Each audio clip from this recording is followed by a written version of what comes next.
Bonjour à toi, aujourd'hui je voudrais te parler de quelque chose de particulier, c'est le fait de se faire avoir en conscience et ce en lien avec le vote. Donc nous sommes le dimanche 9 juin 2024, c'était l'obligation de vote en Belgique. Alors il y a des endroits où c'est un droit et d'autres où c'est une obligation. Alors déjà il faut comprendre dans le processus de la sortie d'emprise qu'il va y avoir des moments où tu vas vivre des situations où tu n'arriveras pas spécialement à dire non, où tu vas te sentir manipulé, abusé, mais que ce sera fait en conscience. Et ça change tout parce que ça veut dire que finalement, tu es déjà loin dans le processus de la sortie d'emprise et que tu as un processus qui te permet de le revivre. Donc tu es dans une phase d'autonomisation au niveau de ta sortie d'emprise.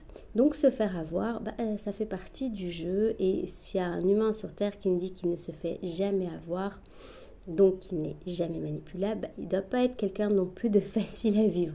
Donc ça fait partie aussi de notre côté humaniste de se faire avoir de temps en temps. Et comme je le dis souvent, c'est comme quand tu rentres dans une secte, c'est important de vérifier comment en sortir, parce que des fois on n'a pas trop le choix. Une secte, c'est d'un point de vue très global, quelque chose qui est enfermant. Eh bien, quand tu te fais avoir, c'est pareil, le fait de comprendre les choses, tu vas les vivre autrement. Tu vas les vivre plus en tant que spectateur qu'en tant qu'acteur. Bon, tu vas aussi être acteur, mais tu vas surtout ne plus être au niveau émotionnel impliqué dans ce qui se passe, ou de moins en moins impliqué émotionnellement ou pas du tout. Alors quand tu arrives à une phase de neutralité au niveau émotionnel, quand tu te fais avoir, c'est très positif parce que ça veut dire que eh bien, ça ne te touche plus et que tu sauras comment réagir la prochaine fois. Alors je vais te donner une explication de ce que moi j'ai vécu aujourd'hui et des réflexions que je porte par rapport à ça. Alors j'ai fait exprès de ne pas faire de vidéo par rapport au vote parce que j'ai pas envie d'être une influenceuse, mais plutôt une personne qui te donne des pistes de réflexion pour te permettre de prendre tes propres décisions. Donc ce dimanche 9 juin, moi j'avais décidé de ne pas aller au bureau de vote, ça veut dire de m'abstenir totalement avec la possibilité d'avoir une amende parce que c'est quelque chose qui est dans la loi belge, qui n'est pas trop applicable pour l'instant, en tout cas à Bruxelles, parce qu'en Flandre j'ai déjà entendu, mais qui pourrait être d'application puisque c'est dans la loi. Donc les personnes qui ont de l'argent, en fait, elles peuvent faire ce qu'elles veulent, c'est toujours le même problème. Et donc, moi, je dis à ma famille que je n'ai pas du tout envie d'aller voter. Et ma famille dit oui, mais tu sais, quand même, c'est important au niveau de tout ce qui pourrait arriver par la suite, de ne pas se présenter. Donc, je ne suis pas d'accord avec ce point, mais par compromis et aussi pour éviter un peu les conflits, mais surtout par écoute en fait des émotions, des sentiments des autres personnes. Je dis écoute, je vais faire un compromis qui est juste pour moi, c'est d'aller me rendre au bureau de vote, mais je ne veux pas rentrer parce que maintenant c'est électronique, bien entendu, l'intelligence artificielle. Elle va aussi nous mettre dans des fameux problèmes et c'est bien de les voir à l'avance. Et donc, je dis, je vais faire comme on l'a fait il y a 5 ans. Il y a des personnes qui sont rentrées dans l'urne, mais qui n'ont pas mis leur carte électronique et qui sont ressortis et voilà, ils se sont présentés, donc ils ont leur petit cachet sur leur petit papier de présentation. Et là, je rentre dans l'urne et avec ma carte électronique et je me rends compte que quand je sors, tout le monde a un ticket avec un QR code, tiens, le fameux QR code, et que moi, si j'ai pas de ticket avec QR code, je récupère pas ma carte d'identité ni mon petit tampon sur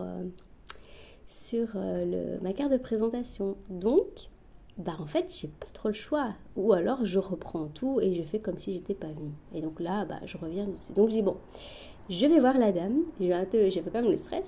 Je vais voir une dame très très gentille. Je lui dis, en fait, moi étant française, j'ai quand même assez l'habitude du côté de s'abstenir ou de rendre le vote nul. Et là, je me rends compte que, en fait, si je rentre pas ma carte, je peux pas avoir le QR code. Et comment ça se fait? Qu'est-ce qui se passe là?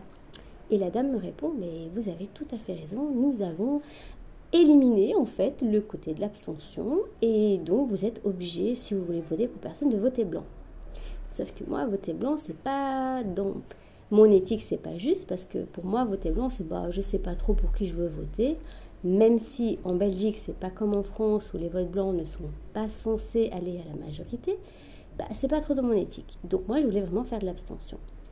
en fait, si tu veux t'abstenir, il faut juste pas y aller, comme j'avais décidé au début.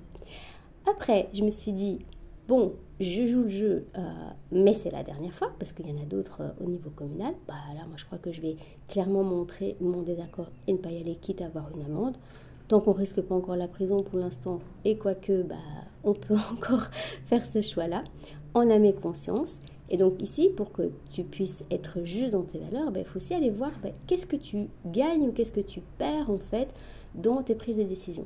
Toute la manipulation, elle est toujours dans la peur de perdre, la peur d'avoir une punition. Donc la peur de perdre de l'argent, la peur peut-être aussi que les choses se sachent plus tard. Pourquoi ? Parce que finalement, il faut quand même bien conscientiser une chose, c'est que pour l'instant, la dame m'a dit, ne vous inquiétez pas, parce que j'ai dit, il y a un QR code, donc en fait, on va savoir que j'ai voté blanc, vu que j'ai mis ma carte d'identité avant. Elle m'a dit, non, ne vous inquiétez pas, les cartes magnétiques, elles sont anonymes. Je trouve ça quand même, elles sont anonymes. Je trouve ça un peu bizarre, mais on les redémagnétise, donc il n'y a pas de corrélation entre votre carte d'identité et votre vote. D'accord ? Pour l'instant. Parce que si on voudrait rentrer dans une autre dynamique et être plus en contrôle des gens, qu'est-ce qu'on peut faire ? C'est déjà enlever de vote blanc. Donc ça veut dire que si un jour il n'y a personne qui convient sur la liste et qu'on décide, parce que là ils ont décidé d'enlever l'abstention, on ne nous l'a pas dit, hein. Et donc si on décide d'enlever le vote blanc, on fait quoi finalement ?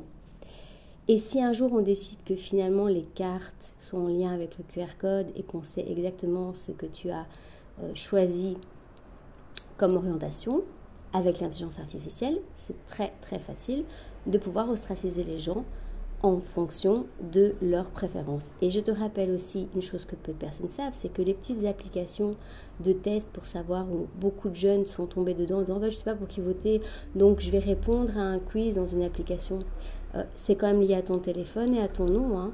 Alors, les gens me disent c'est anonyme. Anonyme sur Internet. Non, l'intelligence artificielle, elle sait très bien comment faire des liens entre ton téléphone, tes préférences, tout ça. Donc, à toi de décider pour l'avenir ce que tu veux faire, mais sache une chose, c'est que c'est même les votes, surtout les votes, en fait, c'est un processus. Donc en fait, dans ce processus de dire, tiens, j'ai voté pour tel parti, quand ce parti prend une décision qui, franchement, je trouve ni écologique, c'est-à-dire voter pour les écolos qui, par exemple, ont voté la 5G, je dis, tiens, c'est bizarre les écolos qui ont voté la 5G, la Smart City à Bruxelles, tiens, c'est particulier, c'était pas dans leur programme.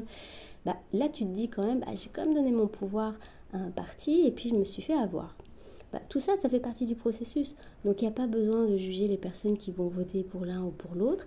Mais quand on le fait en conscience et qu'on dit aux personnes, ok, quand tu as voté pour un parti, pour un programme, regarde après, dans les 5 ans qui vont arriver, quels vont être les résultats sur la population, sur la commune, sur toi-même. Et tu verras, en faisant ce processus-là, les personnes, finalement, elles vont petit à petit prendre des décisions qui sont plus ajustées à leurs propres valeurs et donc arrêter de se faire avoir. Mais donc se faire avoir en conscience, c'est ok, pas de culpabilité, pas de jugement envers soi ou envers les autres, ça fait partie du processus d'emprise et de l'éveil et du fait de pouvoir grandir, reprendre sa souveraineté et arrêter justement de donner notre pouvoir à des personnes qui soit sont menteurs, hypocrites, corrompus, soit sont très sincères, mais n'ont peut-être pas les compétences qu'il faut, ni la possibilité dans les règlements, les règles du jeu imposées par le système politique, de pouvoir vraiment changer les choses dans la politique. Voilà, c'était mon point de vue. Et je te souhaite, n'empêche quand même, un bon fin de week-end. Et puis, réfléchis bien si tu dois encore voter pour les communales. Quel est ton état d'esprit ? Observe-toi. Regarde aussi au niveau émotionnel ce qui se passe en toi. Et puis, on verra dans 5 ans ce que ça va donner. Ciao, ciao.